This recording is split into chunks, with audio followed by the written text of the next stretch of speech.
بسم اللہ الرحمن الرحیم یا ایہا الناس اعبدوا ربکم الذی خلقکم والذین من قبلکم لعلکم تتقون الذی جعل لکم الارض فراشا والسماء بناء وانزل من السماء ماء فاخرج به من الثمرات رزقا لکم فلا تجعلوا للہ اندادا وانتم تعلمون وَإِن كُنتُم فِي رَيْبٍ مِّمَّا نَزَّلْنَا عَلَىٰ عَبْدِنَا فَأْتُوا بِسُورَةٍ مِّن مِّثْلِهِ فَادْعُوا شُهَدَاءَكُم مِّن دُونِ اللَّهِ إِن كُنتُمْ صَادِقِينَ فَإِن لَّمْ تَفْعَلُوا وَلَن تَفْعَلُوا فَاتَّقُوا النَّارَ الَّتِي وَقُودُهَا النَّاسُ وَالْحِجَارَةُ أُعِدَّتْ لِلْكَافِرِينَ وَبَشِّرِ الَّذِينَ آمَنُوا وَعَمِلُوا الصَّالِحَاتِ أَنَّ لَهُمْ جَنَّاتٍ تَجْرِي مِن تَحْتِهَا الْأَنْهَارُ كُلَّمَا رُزِقُوا مِنْهَا مِن ثَمَرَةٍ رِزْقًا قَالُوا هَٰذَا الَّذِي رُزِقْنَا مِن قَبْلُ وَأُتُوا بِهِ مُتَشَابِهًا وَلَهُمْ فِيهَا أَزْوَاجٌ مُّطَهَّرَةٌ وَهُمْ فِيهَا خَالِدُونَ صدق اللہ العظیم۔ اس سے پچھلی نشست میں ہم سورہ بقرہ دو جو ابتدائی رکوع ہیں ان کے حوالے سے گفتگو کر چکے ہیں کہ جس میں بڑی تفصیل کے ساتھ انسانی شخصیتوں کے 3 گروہوں کی تقسیم کر دی گئی تھی، اور اگر آپ اس کی طویل عام کو ذہن میں رکھیں تو جب بھی کوئی دعوت حق اٹھے گی، اگر وہ واقعتاً کل کی کل حق کی دعوت ہوگی اور اس پر انقلابی رنگ ہوگا اور اس کا مقصد یہ ہوگا کہ حق کو غالب کرنا ہے، تو یہ 3 قسم کے افراد لازماً وجود میں آئیں گے۔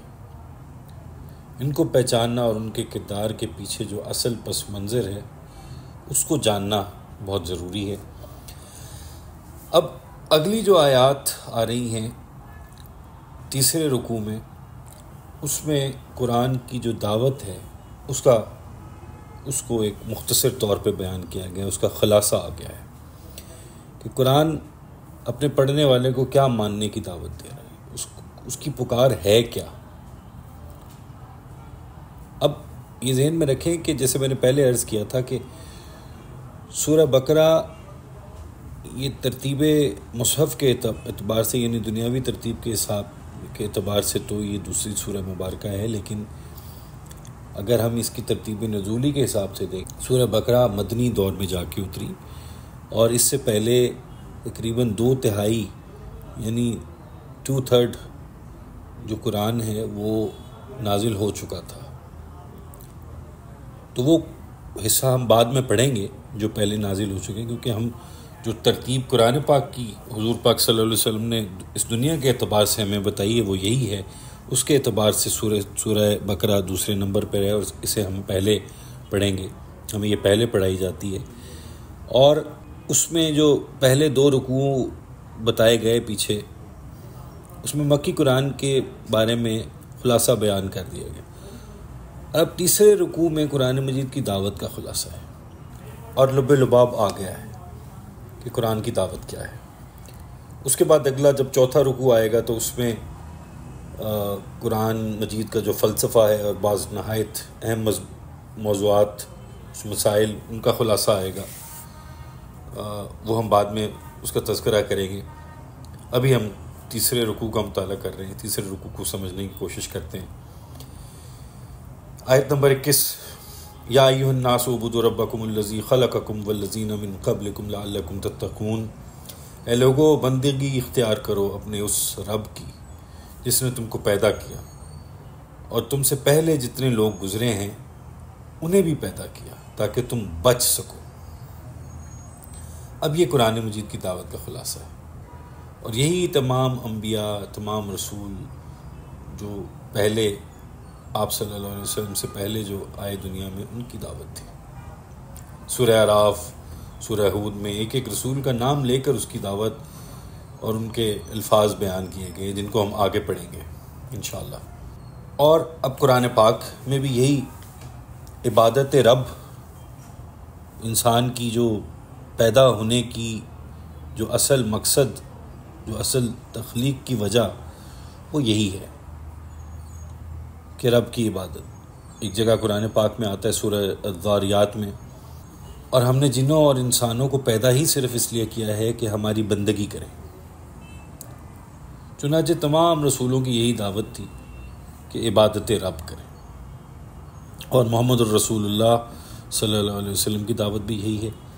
لیکن یہاں ایک بہت بڑا فرق واقع ہو گیا ہے، وہ یہ ہے کہ باقی تمام رسولوں کی دعوت جب آتی تھی تو ان کا خطاب کیا ہوتا تھا؟ یا قومی، یعنی اے میری قوم کے لوگوں، جبکہ یہاں خطاب کا صیغہ کیا ہے؟ یا ایھا الناس، یعنی اے بنی نوع انسان، اے بنی آدم۔ معلوم ہوا کہ محمد الرسول اللہ صلی اللہ علیہ وسلم سے پہلے تمام رسول صرف اپنی اپنی قوموں کی طرف آئے، جبکہ آپ صلی اللہ علیہ وسلم، حضرت محمد صلی اللہ علیہ وسلم اللہ کے آخری اور مکمل رسول ہیں، جن کی دعوت یونیورسل ہے، تمام جہانوں کے لیے، تمام بنی نوع انسان کے۔ عام طور پر لوگ جو غلط راستہ اختیار کر لیتے ہیں اس پر ایک دلیل سے جمے رہتے ہیں کہ ہمارے آباء و اجداد کا راستہ یہی تھا۔ الذی خلقکم والذین من قبلکم کے الفاظ یہ جو آئے ہیں، اس میں بھی اس دلیل کی رد یا تردید یا نفی موجود ہے کہ جیسے تم مخلوق ہو ویسے تمہارے آباء و اجداد بھی مخلوق تھے، ان کو بھی ہم نے پیدا کیا تھا، جیسا تم خطا کر سکتے ہو اسی طرح وہ بھی خطا کر سکتے تھے۔ لہٰذا یہ نہ دیکھو کہ تمہارے آباء و اجداد کا راستہ کیا تھا، بلکہ یہ دیکھو کہ حق کیا ہے۔ لعلکم تتقون، تاکہ تم بچ سکو، تتقون متقی، بچنے والا، تتقون تاکہ تم بچ سکو، یعنی دنیا میں دھکوں سے بچ سکو، ذلت و رسوائی سے بچ سکو، اور آخرت میں اللہ کے عذاب سے بچ سکو۔ ان دونوں سے اگر بچنا ہے تو اللہ کی بندگی کرو، اللہ کی عبادت کرو۔ اگلی آیت آتی ہے الذی جعل لکم الارض فراشا والسماء بناء، جس نے تمہارے لیے زمین کو فرش بنا دیا اور آسمان کو چھت بنا دیا۔ وانزل من السماء ماء، اور آسمان سے پانی برسایا۔ فاخرج به من الثمرات رزقا لکم، پھر اس پانی کے ذریعے سے زمین سے ہر طرح کی پیداوار نکال کر تمہارے لیے رزق پہنچایا۔ فلا تجعلوا للہ اندادا وانتم تعلمون، تو ہرگز اللہ کے مد مقابل اللہ کا شریک نہ ٹھہراؤ جانتے بوجھتے۔ وانتم تعلمون کا ایک مطلب یہ بھی ہے کہ جب تم یہ مانتے ہو، تم بھی یہ مانتے ہو کہ اس کائنات کا خالق اللہ کے سوا کوئی نہیں، تو پھر اس کے شریک کیوں ٹھہراتے ہو؟ اب اہل عرب جس وقت یہ قرآن پاک اترا، ہم یہ جانتے ہیں کہ عرب میں اترا، تو اہل عرب یہ مانتے تھے کہ کائنات کا خالق صرف اور صرف اللہ ہے۔ البتہ جو ان کے دیوی دیوتا تھے انہیں وہ سمجھتے تھے کہ یہ اللہ کے اوتار ہیں یا اللہ کے ہاں بہت پسندیدہ ہیں، اس کے محبوب ہیں، اس کے اولیاء ہیں، اس کی بیٹیاں ہیں، لہٰذا یہ ہماری شفاعت کریں گے تو ہمارا بیڑا پار ہو جائے گا۔ ان سے کہا جا رہا ہے کہ جب تم یہ مانتے ہو کہ کائنات کا خالق ایک اللہ ہے، وہی اس کا مدبر ہے، تو اب کسی اور کا اس کا مد مقابل نہ بناؤ۔ حضرت عبداللہ بن مسعود رضی اللہ تعالیٰ عنہ بیان فرماتے ہیں کہ میں نے رسول اللہ صلی اللہ علیہ وسلم سے دریافت کیا کہ اللہ کے نزدیک سب سے بڑا گناہ کون سا ہے؟ تو آپ نے فرمایا یہ کہ تو اس کا کوئی مد مقابل ٹھہرائے، حالانکہ اس نے تجھے پیدا کیا ہے۔ اس ضمن میں اب آپ دیکھیں کہ رسول اللہ صلی اللہ علیہ وسلم اپنی امت کو اس درجے تک توحید کی باریکیوں تک پہنچا کر گئے ہیں کہ ایسے تصورات کی بالکل جڑ کٹ جاتی ہے۔ اس کائنات میں جو مشیت صرف ایک ہستی کی، مرضی ایک ہستی کی چلتی، کسی اور کی مشیت یا مرضی نہیں چلتی۔ ہاں یہ ضرور ہے کہ اللہ کی مرضی سے، اللہ کے چاہنے سے، اللہ کی دی ہوئی توفیق سے کسی کی مشیت پوری ہو جائے وہ الگ بات ہے۔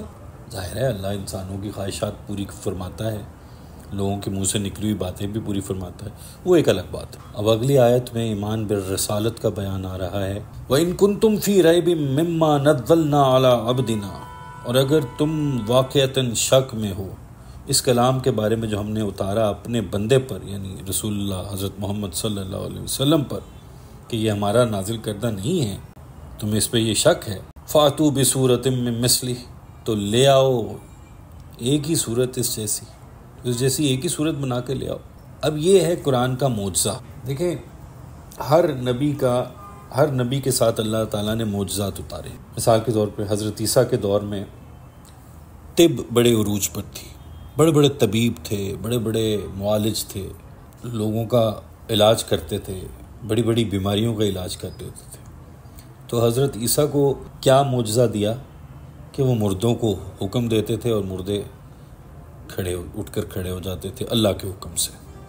حضرت عیسیٰ فرماتے تھے قم باذن اللہ، کھڑا ہو جا اللہ کے حکم سے، تو وہ مردہ کھڑا ہو جاتا تھا، زندہ ہو جاتا۔ اب وہاں پہ جو طبیب تھے بڑے بڑے، وہ عاجز آ گئے، ان کے پاس وہ یہ سوچنے پر مجبور ہو گئے کہ ہم تو بڑے بڑے طبیب ہیں، ہم بڑے بڑے نسخے بنانے والے ہیں، بڑے بڑی بیماریوں کا علاج دریافت یا ایجاد کرنے والے ہیں، ایسا تو کوئی ہمارے پاس ٹوٹکا یا نسخہ نہیں ہے جس سے ہم مردے کو زندہ کر دیں۔ تو اس دور کا یہ معجزہ تھا۔ اب جب حضور پاک صلی اللہ علیہ وسلم تشریف لائے تو عرب میں وہ ایک شعر و ادب کا دور تھا۔ اس دور میں بڑے بڑے شعراء تھے، بڑے بڑے شاعر تھے، بڑے بڑے ادیب تھے، کتابیں لکھتے تھے، خطیب تھے، خطاب کرتے تھے، تقریریں کرتے تھے، واعظ کرتے تھے، بڑے بڑے مفکر تھے، فلسفی تھے۔ تو حضور صلی اللہ علیہ وسلم کو جو معجزہ ملا وہ یہ کتاب ملی، قرآن پاک۔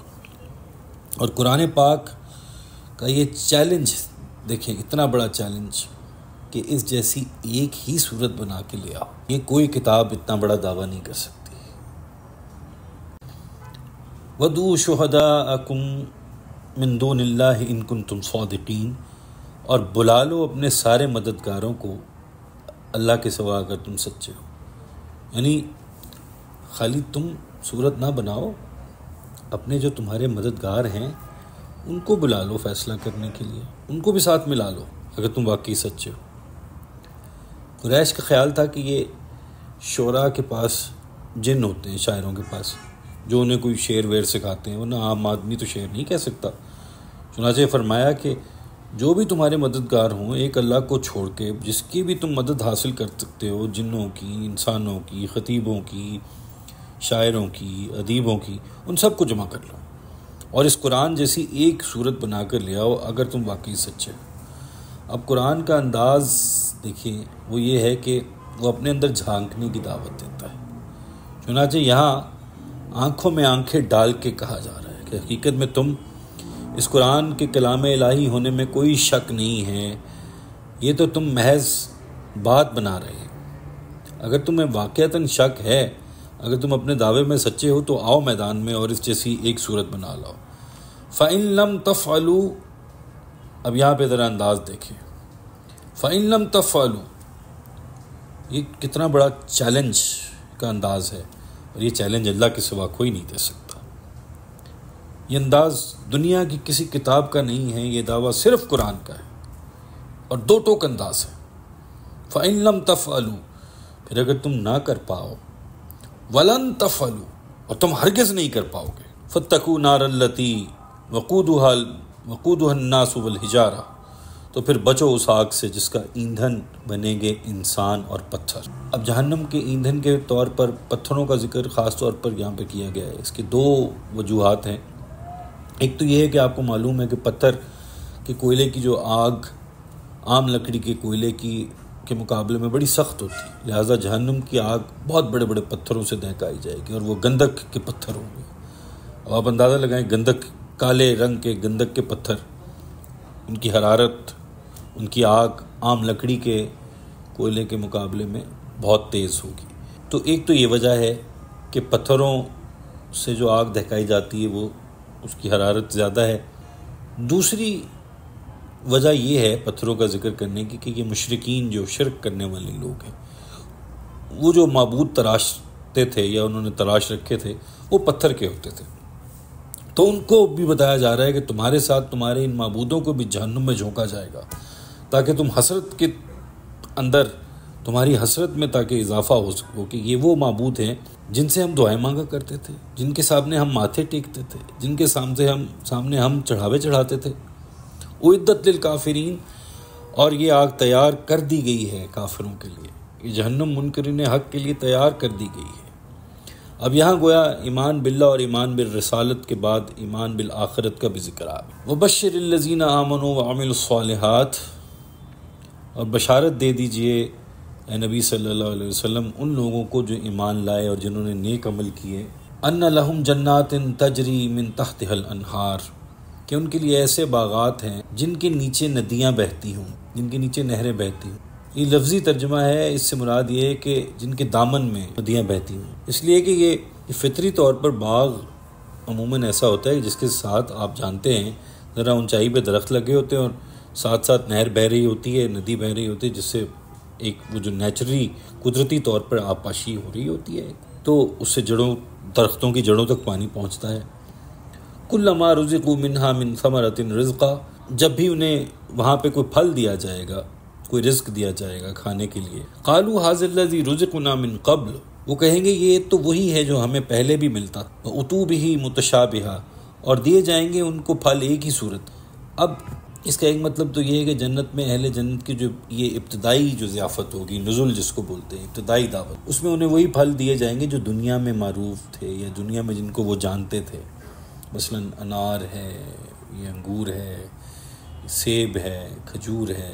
اہل جنت جو ہیں وہ انہیں دیکھ کے کہیں گے یہ تو وہی پھل ہے جو ہم دنیا میں کھاتے آئے ہیں، لیکن جب وہ اسے چکھیں گے تو دیکھنے میں تو وہ ایک جیسا ہی ہوگا، لیکن ذائقے میں زمین آسمان کا۔ اور ایک مفہوم یہ بھی ہے، ایک جگہ پہ یہ بھی آتا ہے کہ اہل جنت کو جنت میں وہی پھل ملتے رہیں گے جو دنیا میں ملتے تھے، لیکن ہر دفعہ ان کا ذائقہ بدلتا رہے گا۔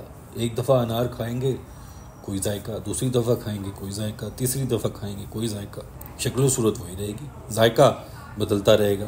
لہٰذا یہ دنیا والا معاملہ نہیں ہوگا کہ ایک شے کو کھاتے کھاتے انسان کی طبیعت بھر جائے، ایسا نہیں۔ اور ایک مطلب یہ بھی ہے کہ اب دنیا میں جو آپ رزق کھاتے ہیں، دنیا میں اگر آپ دیکھیں تو جو ہماری بھوک ہے یا وہ جو پیاس ہے، یہ تکلیفیں ہیں، اور جو دنیا میں لذت نہیں ہے، لذت کی بجائے اصل میں کسی تکلیف کا علاج ہے۔ ہم کھانا کھاتے ہیں، بھوک کا علاج، ہم پانی پیتے ہیں، پیاس کا علاج۔ جیسے جیسے پانی پئیں گے پیاس کم ہوتی جائے گی، ایک گلاس پئیں گے پیاس کچھ کم ہوگی، 2 گلاس پئیں گے کچھ اور کم ہوگی، 3 گلاس پئیں گے طبیعت بھرنا شروع ہو جائے گی، 4تھا گلاس پئیں گے اس کے بعد پانی ہی پینے کو دل نہیں چاہے گا، پانی کی طرف دیکھنے کو دل نہیں چاہے گا۔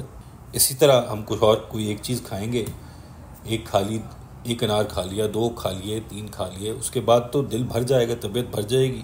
جبکہ جنت میں ایسا معاملہ نہیں ہے۔ جنت میں کیا ہوگا کہ پیاس تو ہوگی نہیں، اس لیے پیاس بجھنے کا تصور تو پیدا ہی نہیں ہوتا، پیاس ہوگی تو بجھے گی نا۔ وہاں پہ جو لذت ہوگی اس کا ہم تصور نہیں کر سکتے، وہاں تک ہماری سوچ نہیں جا سکتی۔ اور بات یہ ہے کہ یہ جو اللہ تعالیٰ نے قرآن پاک میں مثالیں دی ہیں کہ